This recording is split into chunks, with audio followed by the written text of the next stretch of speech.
xubno ka socda hogaanka ardayda qaranka Soomaaliyeed ee dalka Uganda ayaa waxa ay booqasho ay ku tageen college ku yaala dalkaasi oo waxa ay ka bartaan arday Soomaaliyeed. wariyaha Maxamed Cusmaan Daahiye ayaa faahfaahin arintaasi ku saabsan inoo soo diray. xubno ka socday hogaanka ardayda qaranka Soomaaliyeed ee dalka Uganda ayaa booqasho ku tagay college weyn oo ay wax ku bartaan arday ay qayb ka yihiin kuwa Soomaaliyeed.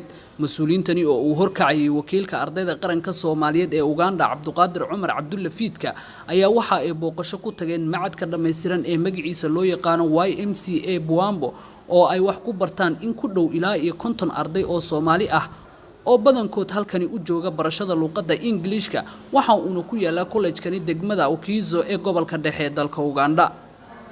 gudoomiyaha ardayda Soomaaliyeed ee macadka YMCA Buambo Yahya Cabdullaahi ayaa soo dhaweeyay xubnaha ka socday Maqso waxa uu ugu warbixiyay xaaladda ardayda Soomaaliyeed ee wax ka barata college-kani.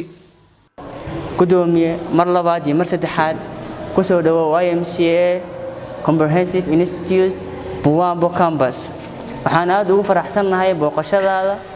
runtii tani waxa marqaati ka tahay ay muujinaysaa kawarqabka iyo sida uu dhiiran tahay inaad ka warqabto ardayda Soomaaliyeed ee ku sugan dalka Uganda meel waliba ay joogan. taasoo macnaheedu tahay inaad halka maanta noogu imaaday adigoo jooga meel intaas oo kiiloomitir naga jirto ama nooga fog aan noogu imaaday inaad ogaato xogteena sida uu noolnahay waxbarashadeena iyo caqabadaha aan kala kulano halkan. sidoo kale waxaan u mahadcelinayaa ardayda Soomaaliyeed ee dhigata YMCA. runtii waxay muujiyeen isku duubnaan iyo hadaf. wakiilka ardayda qaranka Soomaaliyeed ee Uganda Cabduqaadir Cumar Cabdulla Fiidka oo ardaydani kala sheekaystay waxbarashada iyo noloshooda halkan ayaa waxa uu ka dhawaajiyay in ay bilaabi doonaan tirakoob rasmi ah sidoo kalena waxa uu ardayda kula dardaarmay in ay ka fogaadaan qabyaaladda iyo kala qobqobka ummadda Soomaaliyeed.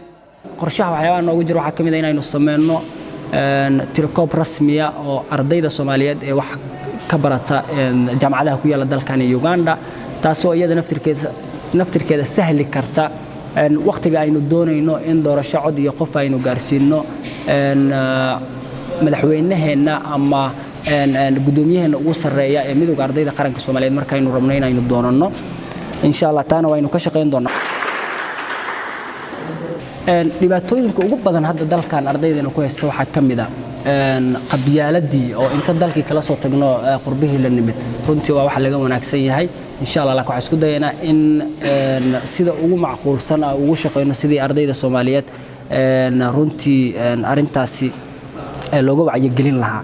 waa dareemi kartaa marka dalkaagii aad ka maqan tahay oo dal kale aad joogtid qofka Soomaaliyeed ee shalay aad dalkii ku nacbanaada ah qofka ugu jeceshahay oo dadka kale kaaga sokeeya. marka insha Allah waxaanu rajaynaynaa inaan si wanaagsan waxyaabo badan kaga qabanno oo ay qayb ka tahay waxa la soconnaa ardayda Soomaaliyeed halkan hadda markay joogaan waxyaabaha ugu badan ama caqabadaha ama waxyaabaha ugu dhow ee markay rabaan inay jaamacad galaan ay u baahan yihiin inay safaaradda la xiriiraan iyo waxyaabo kale.